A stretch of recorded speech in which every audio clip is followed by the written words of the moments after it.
This is ACT Manual Section 13, Inequalities. This begins on page 97 of the math manual. So Section 13, Inequalities, a lot of what we're going to do here, as I have said in other sections, is review. This is material that you learned many years ago, and hopefully you're fairly solid on it. If you are not, as I have also said, you're going to need to talk to your tutor or do a little bit of work on your own to make sure that you are as solid as possible. So first, in terms of solving an inequality, you do need to know that solving an inequality is really no different than solving a basic equation, which we talked about in a previous section, in a previous video. In terms of solving an inequality, you have two sides of the inequality. Basically, whatever you do to one side, you do to the other. If things are added to a variable, you subtract those things from each side. If there is a coefficient, you divide by that coefficient to get rid of it. So all of the basic steps from solving a regular old equality, they transfer to inequalities. But there is one very important difference, and that is this note right here. If you multiply or divide by a negative number, you have to remember to go ahead and fill in the blank. You guys should all know it, and girls. You need to remember to flip the sign. So remember, if you multiply or divide by a negative number, a greater than sign becomes a less than sign, a less than sign becomes a greater than sign, a greater than or equal to becomes a less than or equal to. So you have to remember to flip the sign if you multiply or divide by a negative number. Let's take a look at example 1. I would pause the video and try this on your own. This should be fairly basic for most of you. So 6 minus 2x all over 3 minus 5 is greater than 0. First things first, we want to isolate that fraction with the variable in it. We're going to add 5 to both sides. We get 6 minus 2x over 3 is greater than 5.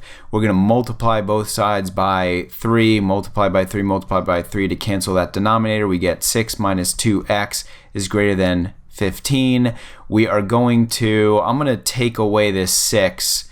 Obviously a couple different ways you could go here, but I'm going to end up with negative 2x is greater than 9. When I divide by the negative, this is where that note comes into play. Since I'm dividing by the negative, I'm going to have to remember to flip the sign. So I get x is less than negative 9 halves, or negative 4.5. So x is less than negative 9 halves. So that's what we mean by flipping the sign when you multiply or divide by a negative number. Now, graphing inequalities. You will need occasionally to graph an inequality on the real number line, and you'll need to know how to go in both directions. In other words, you'll be given the number line and you'll have to know what inequality is represented by that number line, and then you'll be given an inequality and have to determine what number line is represented by that inequality. So let's do examples 2, 3, and 4 first. Try them on your own, pause the video, see what you can do. I'm going to go ahead and do them right now. So example 2, we do need to know the difference between a closed circle and this open circle. Remember that the open circle is a greater than or less than. The closed circle is a greater than or equal to, or less than or equal to. So when we have the symbol that has the little equal to bar underneath it, that would indicate a closed circle. So we have an open circle here. We have values that are greater than 4 and all the way up to infinity. So this would be x is greater than 4. In example 3, let me get rid of this ugly little splotch here. My number line caught some sort of rash. So now we have a closed circle that is, hey, there's the rash again. We have a closed circle that is between negative 2 and negative 3. So I'm actually going to write down that that's negative 2.5. We have an open circle at 1. So we know that x is between negative 2.5 and 1. X is greater than or equal to 2.5. X greater than or equal to 2.5. Remember, I'm sort of reading from right to left here, and is less than 1, is less than 1. So x is greater than or equal to negative 2.5, x is less than 1. That would be the inequality represented by this number line. Example 4, we have a divergent set here. We have a closed circle at 0, an open circle at 10. We actually need to write this one with two different inequalities. There's no way to combine our work into one inequality like we did in example 3. This would be x is less than or equal to 0 and x is greater than 10. So x is less than or equal to 0, x is greater than 10. So we've got to write both of those inequalities. Now, number 49, we're just going in the opposite direction. We're going to solve an inequality and then plot it on a number line. So pause the video, try this on your own. I'm going to go ahead and do it now. Which of the following number line graphs is that of the solution set? So I'm going to circle solution set. Which of these is the solution set? So again, going to do the same stuff that I do in solving a basic equation here. So 2x plus 12 is greater than or equal to 20. I subtract the 12 to isolate the negative 2x. I get negative 2x is greater than or equal to 8. I divide by negative 2, divide by negative 2, and I get x is less than or equal to 4. Remember, since I divided by the negative 2, I had to flip the sign. So x is less than or equal to negative 4. That was almost a careless mistake. X is less than or equal to negative 4, and I am done. Now, I will also say that questions that have number lines in the answer choices can actually be solved with nidus. If you have done the nidus section of the manual, you know that nidus involves plugging in answer choices, plugging in numbers from the answer choices up into the question. So what would that look like here? Well, suppose I do something like this. I'm actually going to draw a little t-chart. So, wow, that's an ugly line. So I'm going to throw in x equals 0. I see that this answer, and this answer, they all have 0 on the number line. So when I throw in 0 to this inequality, what I end up with is 12 is greater than or equal to 20. Well, that's obviously not correct. 12 is not greater than or equal to 20. So I know that 0 cannot be a part of my solution set, and answer choices B, C, and D indicate that 0 is a part of my solution set. So those numbers are gone. Now, what if I tried something like, so this is a 2, this is a 4, this would be a 6. Is that correct? 2, 4, 6? Yes. So that doesn't look like a 6. Again, that just looks like a rash. So let me zoom in here. So 2, 4, 6. So we notice that 6 is on the solution set in answer choice E. So if I try 6, this was negative 2x plus 12 is greater than or equal to 20. So when I try 6, this is going to be negative 12 plus 12 is greater than or equal to 20. Well, that is 0 is greater than or equal to 20. Again, that does not work, just like it didn't work when we threw in 0. So I know once again that 6 cannot be in my solution set, which means my answer is A. So the point of what I just did there is to demonstrate that if you do encounter a more difficult solution set inequality question, or a question that has number lines in the answer choices, very frequently you can solve these with nidus if you get in a jam.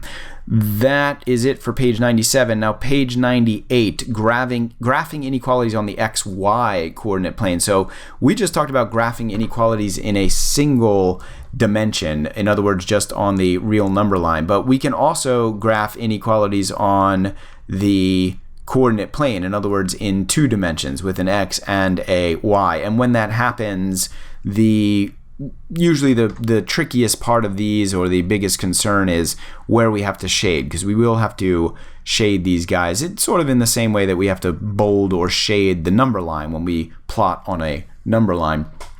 So in example 1, we're going to go ahead and graph the solution set to this inequality. I would try this one on your own before watching me do it. So pause the video and take a stab at it.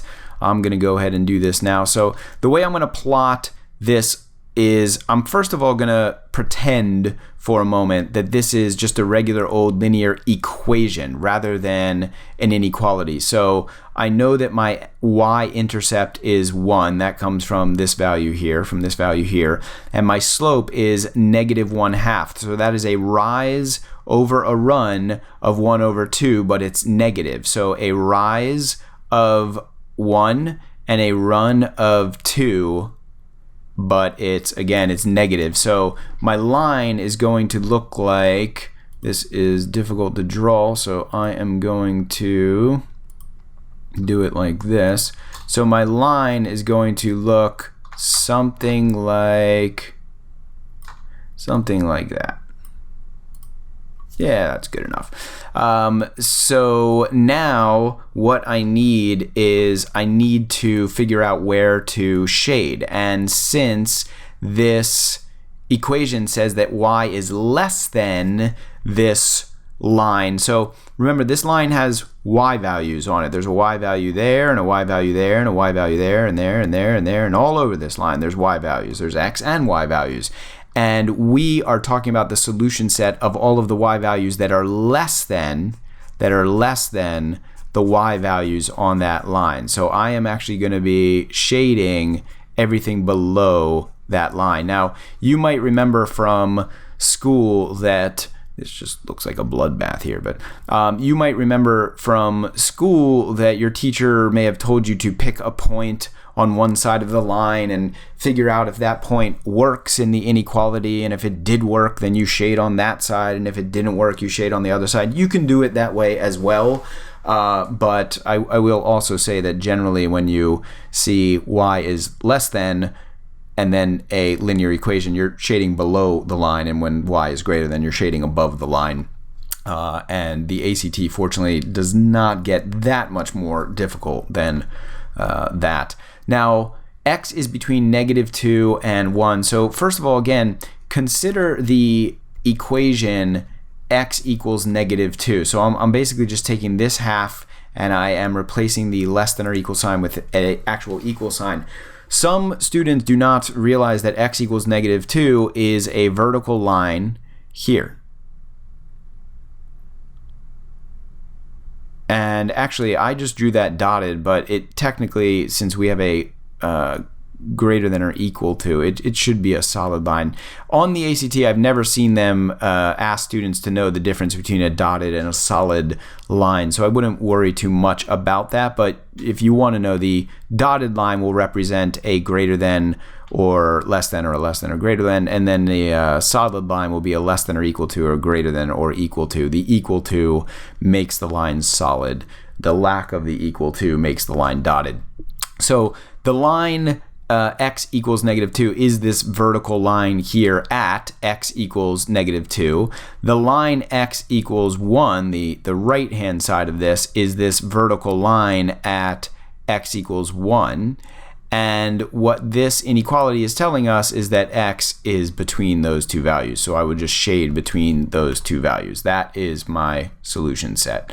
Now, number 3, we have to go backwards. We have to go from what we're given in this xy coordinate plane to an inequality. So let's take a look at what line we have here. So first of all, the y-intercept is actually still +1. So I know I'm going to have a +1 at the end of my equation. And then I'll look at this point here. That's probably the easiest point to consider. And then over and up to find my slope. So my run here is 3, 1, 2, 3, and then my rise is 1, 2. So my rise over my run is 2/3, and this is a positively sloped line.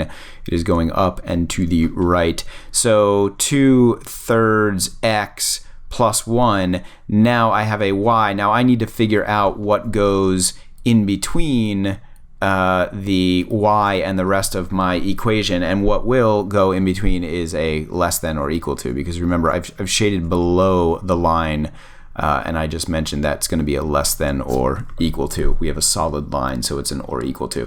Now number 45, definitely a little bit tougher. Go ahead and try this one on your own. I'm going to go ahead and work through it right now. So in number 45, they are asking us for which of these answer choice is the solution set to the graphed inequality. So which inequality is it? That's what they are asking us. So they give us this graph and they're asking us which of these is the correct solution set. Well, first of all, I can see that my y-intercept is plus a. If I want to sort of do this by process of elimination, I can right away eliminate d because it doesn't have the plus a. My slope here, I have a rise of a and a run of b, a rise of a and a run of b, and this is a negatively sloped line. Remember, that's a positively sloped line, this is negative, this is positive. So this is a slope of negative a over b. Well, that leaves me with just answer choices a and b. Because answer choices, the remaining answer choices don't have a slope of negative a or over b. And then I just need to figure out whether I am a greater than or equal to or less than or equal to. That's the difference between answer choices a and b. And remember what we said, we're shading below the line. So this is a less than or equal to. So this is y is less than or equal to negative a over b x plus a. If you had trouble with this question, there are other ways to do it. For instance, you could have possibly used Vita here, although I think the algebra is the most efficient way to go and probably the easiest. But like I said, there are other ways, and if you're interested in those other ways, you can always ask your tutor. Next page, page 99, graphing a system of inequalities. So we're going to have to integrate all of the information we just learned above in order to answer these questions. And what we're going to end up doing is we're going to be finding two graphs and then shading each of those graphs, and our final solution set will be where the shades overlap. So let's do this like this. Again, this is going to be slightly difficult to draw here, but a parabola. So y is greater than x squared. That's just our regular old parabola. So that's going to look something like this. Okay, that took a lot of focus and concentration, but that ended up pretty good. Except it looks like I've got some sort of shake in my hand. But anyway, so that's the parabola. That's the y is greater than or equal to x squared, or at least the y equals x squared. Now remember, in terms of shading, greater than or equal to would just be shading above the graph. And I'm going to draw this with horizontal lines. So that would be my shading for this first inequality. My second inequality, y is less than or equal to 3. Well, remember the line y equals 3 is this horizontal line here. This is the line y equals 3.